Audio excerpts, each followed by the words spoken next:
Sa vlog na ito, ituturo ko sa inyo kung paano natin i-adjust itong foot peg ng ating Yamaha Mio Gravis. After nitong intro. Travel, tutorials, review, basic maintenance, delivery rider.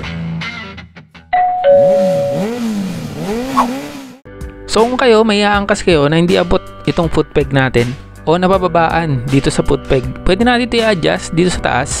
Kaya lang bago natin magawa yon, kailangan natin baklasin itong mga pairings saka itong footboard. Tara, simulan na natin. Baklasin muna natin itong upuan gamit itong 10mm na socket wrench. So 2 bolt to ah. After natin matanggal yung bolt, ito gagamit na tayo ng screwdriver dito sa mga palibot na itong upuan. Saka meron pang 2 bolt dito banda sa may grab bar natin. Ito size 10mm din yan, no? 2 yan. Tapos matatanggal na natin yan. Itabi muna natin itong upuan. Tapos tatanggalin natin itong maliit dito sa may bandang footboard. Dito naman tayo sa may 2 bolt, size 10mm din to. Dito naman banda sa may side pairings, meron tong push in rivet. Bale, pipindutin nyo lang to para matanggal. Then dito na tayo sa may isang screw dito banda. Sa kabilang side naman tayo, no? Meron tong push in rivet dito, nag-iisa, tapos 2 screw. Tanggalin na natin tong grab bar gamit tong size 10mm na socket wrench. Sa pagtanggal na itong side pairings kasama tong tail light, bali hatakin nyo lang to, no? So tanggalin muna natin tong terminal ng brake light. After natin mahugot yan, ito, mahatak na natin tong side pairings kasama tong brake light. So itabi muna natin to. So buo nyo matatanggal yan, no? Tapos gagamit tayo ng Allen wrench na size 5mm dito banda sa may footboard, bandang foot peg. Baklasin na natin tong footboard. Gamitan natin ng size 10mm na socket wrench. Tanggalin muna natin tong cover. Pasensya na kayo, biglang dumilim ha. Ulan na yata. After natin matanggal yung mga tornilyo, no? Saka mga screw. Ito, tatanggalin na natin to. Itong tinatawag na bangka nya, no? To, hatakin lang natin to. Yan, matatanggal na natin to. Ganon din sa kabilang side, no? Hatakin nyo lang din yun. Bago natin maiangat tong footboard, mayroon pa siyang isang tornilyo dito sa bandang gilid. Ito, tatanggalin nyo yan ha.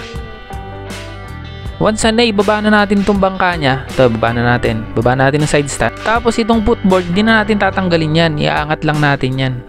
Parang ganito, iaangat lang natin. Tukuran lang natin dito. Yan, parang ganito. Lagyan natin ng tukod. Tapos ma-access na natin tong foot peg. Ang size ng bolt nito, size 12mm na socket wrench.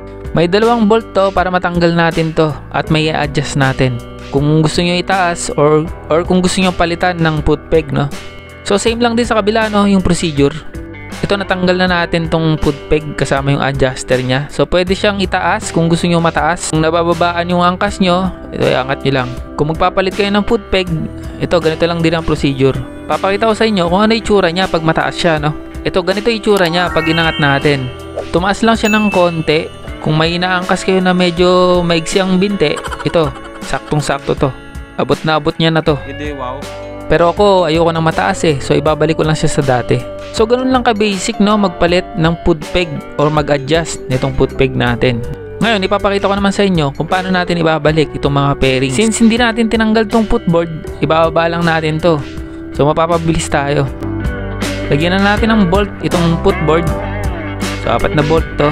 Kasama yung cover, no?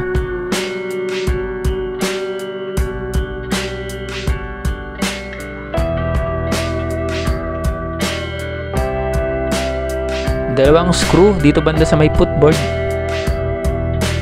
After natin makabit tong footboard sa itong bangka nya, ibalik na natin tong side fairings kasama tong tail light.